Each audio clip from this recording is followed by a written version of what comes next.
अस्सलाम वालेकुम guys, Ghulam Hussain advocate है। ये आजकल ना मेरे बहुत सारे दोस्त जो हैं वो मुझसे क्वेश्चन करते हैं कि जो Lahore chamber of commerce and industry के लिए जो मेंबरशिप है, न्यू मेंबरशिप, वो कैसे हासिल करनी है। उसके लिए हमें ये ज़रूरत पड़ी है कि हम ये वीडियो बना दें ताकि यूट्यूब में देखने वाले जो हैं वो इसको देखें और इसको चेक करके बताएं, अपने दोस्तों को भी बताएं कि कैसे हमने जो है वो Lahore chamber of commerce and industry के लिए न्यू मेंबरशिप हासिल करनी है। सबसे पहले बहुत सारी चीज़ें हैं, इसके लिए डॉक्यूमेंट्स रिक्वायर्ड हैं। ये सबसे पहले देखना पड़ेगा कि ये आप इंडिविजुअल के लिए लाइसेंस बनवाना चाह रहे हैं या कि आप SECP में रजिस्टर्ड कंपनी है, प्राइवेट लिमिटेड कंपनी है। अगर तो प्राइवेट लिमिटेड कंपनी है तो उसके लिए जाहिर है वो डायरेक्टर्स होंगे, आपके पास 2 3 होंगे, 4 होंगे या 2 डायरेक्टर्स होंगे। तो डायरेक्टर्स जो हैं उनमें से कोई एक बंदा जो है वो अप्लाई कर सकता है न्यू मेंबरशिप के लिए Lahore chamber of commerce and industry में। तो उसके लिए जो SECP के रजिस्टर्ड डॉक्यूमेंट्स हैं, जो मेमोरेंडम ऑफ आर्टिकल है, मेमोरेंडम ऑफ एसोसिएशन है, फॉर्म 29 है, फॉर्म 21 है, ये चीज़ें जो है ये अटेस्टेड कापीज़ आपको चाहिए। सबसे पहले आपने वहाँ पे जाके वहाँ पे आपने एक फॉर्म लेना है। फॉर्म लेने के बाद आपने जो फाइल बनानी है वो फाइल बनाएंगे आप। जो डॉक्यूमेंट्स रिक्वायर्ड हैं उनमें एक तो हमने ये देखना है कि आपकी जो इंडस्ट्री है वो आपकी अपनी जगह पे है या आपने रेंट पे ली हुई है जगह। अगर तो आपने रेंट पे ली हुई है तो रेंट डीड की एक कॉपी लगेगी।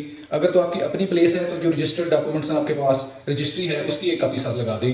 और जो प्रोमिस है वहाँ पे जो बिजली इलेक्ट्रिसिटी का बिल आ रहा है उसकी एक कॉपी आपके साथ लगानी है।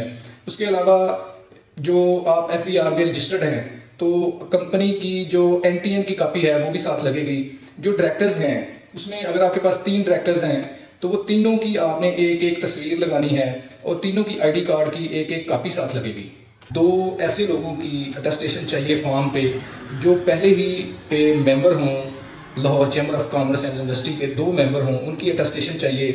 टेस्ट करेंगे और उसके बाद अपनी स्टैंप लगाएंगे और तब वो फॉर्म जो है वो कंप्लीट होगा। उसके बाद आपने जो है वो फाइल मुकम्मल कर लेनी है। फाइल मुकम्मल करने के बाद एक बंदा जो है वो अथोराइज़ करेगा आपको डायरेक्टर्स में से। जो अथोराइज पर्सन होगा वो भी फॉर्म जमा करवा सकता है जाके। अगर तो आप किसी कौंसल को, किसी वकील को अथोराइज कर देते हैं तो वो वकील जो है वो आपका जो फॉर्म है, जो फाइल है वो कंप्लीट करेगा और कंप्लीट करने के बाद वो सबमिट करवाएगा। अथोराइजेशन जो है वो आप देंगे अगर किसी कंसल्टेंट को, किसी एडवोकेट को, तो वो जाके आपकी फ़ाइल जो है वो अच्छे तरीके से सबमिट करवा देगा और उसके बाद जो है वो प्रोसेस शुरू हो जाएगा। आपने अब ये देखना है कि आपने कितने दिनों में न्यू मेंबरशिप कार्ड जो है वो हासिल करना है। अगर तो आपने कार्ड जल्दी हासिल करना है तो उसके लिए एग्जैक्टिव के लिए आपको जाना पड़ेगा। एग्जैक्टिव में 4 दिन का टाइम होता है, लेकिन उसके लिए 20,000 रुपया फीस है, वो आपको सबमिट करवानी पड़ेगी।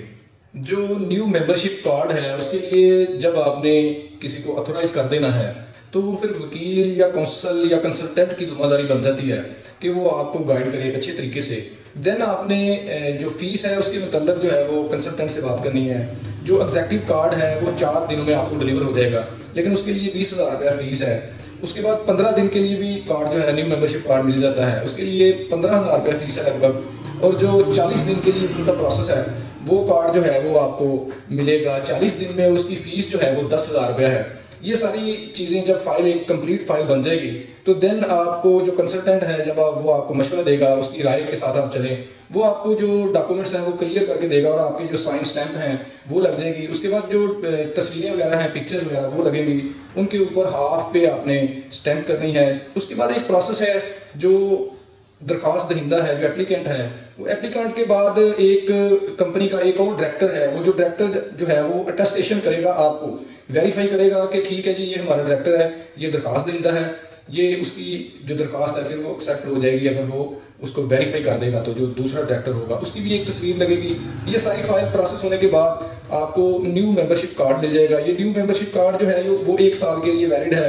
जो Lahore chamber of commerce and industry है उनके पास वो डेट देते हैं 31 मार्च तक की। 31 मार्च तक के लिए वो कार्ड वैलिड होगा 1 साल के लिए। उसके बाद आपको दोबारा उसको रिन्यू करवाना पड़ेगा, उसका एक प्रोसेस है अलग से, वो इंशाल्लाह नेक्स्ट कभी वीडियो में हम आपको बताएंगे। जो बिजनेस कम्युनिटी है, बिजनेस कम्युनिटी की बहुत सारी मुश्किलात हैं। इसके बाद जो जब कार्ड मिल जाता है तो इसके बहुत से फ़ायदे भी हैं। जो जब किसी ने बाहर जाना हो, आउट ऑफ कंट्री जाना हो, तो वीज़ा प्रोसेस में बहुत आसानी रहती है। चैम्बर ऑफ कॉमर्स जो है वो एक लेटर आपको जारी करता है, उस लेटर से बहुत आसानी से एम्बेसी में आप जाएंगे। अब जो वीज़े के प्रोसेस के लिए डॉक्यूमेंट्स हैं वो डॉक्यूमेंट्स आप क्लियर करेंगे तो उसके बाद जो चैम्बर ऑफ कॉमर्स का जो सर्टिफिकेट है वो साथ लगा होगा, तो बहुत आसानी से एम्बेसी वाले जो हैं वो आपका वीज़ा प्रोसेस कर देंगे। बैरून मुल्क जो बिजनेस कम्युनिटी है वो बाहर के मुल्कों में जाती है, तो बाहर के मुल्कों में उनको बहुत फ़ायदा रहता है जो चैम्बर ऑफ कॉमर्स का मेंबर होता है उसको सहूलियात काफ़ी मिलती हैं। फर्म जो कंपनी प्राइवेट लिमिटेड है, उसके अलावा अगर आप इंडिविजुअल फर्म है आपके पास या आपका पर्सनल बिजनेस है, वो लोग जो हैं वो भी चैम्बर ऑफ कॉमर्स के मेंबर बन सकते हैं। वो उनको जो FBR का जो सिस्टम है वो FBR में रजिस्टर्ड होना ज़रूरी है उनके लिए, NTN उनका बना हुआ हो और वो लोग जो हैं वो रिटर्न जो अपने गोशवारे हैं वो सालाना फाइल करते हों, तो वो लोग भी चैम्बर ऑफ कॉमर्स के मेंबर बन सकते हैं। उसके लिए जो डॉक्यूमेंट्स मैंने पहले बताए हैं वो डॉक्यूमेंट्स सारे साथ लगेंगे और साथ में जो FBR की रिटर्न गोशवारे वो फाइल करते हैं, जो NTN है वो उसकी कॉपी एक साथ लग जाएगी और जो इंडिविजुअल पर्सन है वो भी चैम्बर ऑफ कॉमर्स के मेंबर बन सकते हैं। इसके लिए कोई एक बहुत कॉमन क्वेश्चन है, ये बहुत सारे लोग, बहुत से बिजनेसमैन लोग जो हैं वो पूछते हैं कि कितना टाइम जो है वो अगर कंपनी बनी हुई हो, कितने टाइम से कंपनी चल रही हो या कितने टाइम से एक बंदा जो है वो बिजनेस उसने स्टार्ट किया हो तो वो कॉमर्स का जो चैम्बर ऑफ कॉमर्स है उसका मेंबर बन सकता है। तो ये मैं बता दूं कि इसके लिए कोई स्पेशल टाइम नहीं है। आपने बिजनेस स्टार्ट किया है, अभी 6 माह हुए हैं या 1 साल हुआ है या 2 साल हुआ है, उससे कोई बहुत ज़्यादा फर्क नहीं पड़ता। आप 6 माह के बाद भी चैम्बर ऑफ कॉमर्स के मेंबर बन सकते हैं। 1 साल अगर आपको हुआ हो तकरीबन, तो आप चैम्बर ऑफ कॉमर्स के लाइसेंस के लिए अप्लाई कर सकते हैं। उसके लिए स्पेशल जो है वो बहुत ज़्यादा रिस्ट्रिक्शन नहीं है, कोई नुकसान नहीं है उसका, आप उसके लिए अप्लाई कर सकते हैं। और न्यू मेंबरशिप जो जब आप लेते हैं तो आपको उसके बहुत से फ़ायदे होते हैं। फाइल कंप्लीट करने के लिए मेरी सजेशन है कि आप किसी कंसल्टेंट को हायर कर लें, किसी एडवोकेट को हायर कर लें। कहाँ पे साइन होने हैं, कहाँ पे स्टैंप लगनी है, जो डॉक्यूमेंट्स मैंने बताए हैं, अगर आप किसी कंसल्टेंट एडवोकेट को हायर करते हैं तो वो अच्छे तरीके से फाइल कंप्लीट कर लेगा। और कहाँ पे आपके साइन होने हैं, डायरेक्टर्स के साइन कहाँ पे होने हैं, कंपनी की स्टैंप कहाँ पे लगनी है, वो एडवोकेट जो है वो आपको अच्छे तरीके से गाइड कर देगा और वो फाइल जो है वो आपकी अच्छी तैयार हो जाएगी और आपको बार बार उसमें जो गलतियां होंगी आपको बार बार चक्कर नहीं पड़ेंगे। अच्छे तरीके से वो साइन और स्टैंप करवाने के बाद, वेरिफिकेशन करवाने के बाद जब ऑथराइजेशन हो जाएगी तो वो फाइल कंप्लीट करके जो कंसल्टेंट है, जो एडवोकेट है, वो फाइल जो है chamber of commerce and industry के ऑफिस में जमा करवा देगा और आपको इंशाल्लाह उसके बहुत से फ़ायदे होंगे, बहुत सा उसका बेनिफिट मिलेगा आपको और उसके आप मेंबर बन जाएंगे आसानी से। ये बहुत कॉमन चीज़ है, बहुत से लोग इसको पूछते हैं, क्वेश्चन करते हैं, बार बार कॉल्स करते हैं कि ये हमें बताएं कि ये कैसे होगा। इसलिए इस वीडियो की ज़रूरत पेश आई है। आप जो है, आपसे रिक्वेस्ट है कि हमारे चैनल को सब्सक्राइब करें, बेल आइकॉन के बटन को दबाएं। शुक्रिया, अल्लाह हाफिज़।